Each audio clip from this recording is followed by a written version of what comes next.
Good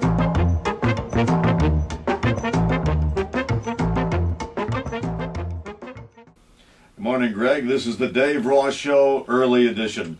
In all those network appearances over the weekend, the president didn't explain the one thing that makes his health care push different from every other federal program. This idea that while every other federal program is allowed to blow gigantic holes in the federal budget, health care reform is the one program that will have to be deficit neutral. That's the reason he insists that everybody buy and pay for health insurance. We're not going to have other people carrying your burdens for you. Columnist David Sirota calls this an example of selective deficit disorder. And he has a point. Did the president argue that the Wall Street bailout had to be deficit neutral? No. Did conservatives argue that the wars in Iraq or Afghanistan had to be deficit neutral? No. But Dave, how could a war be deficit neutral?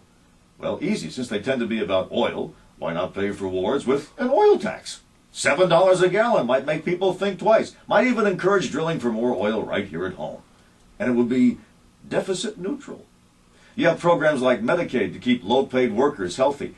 Why don't we make those businesses who rely on those low-paid workers pay for that? It would be deficit neutral.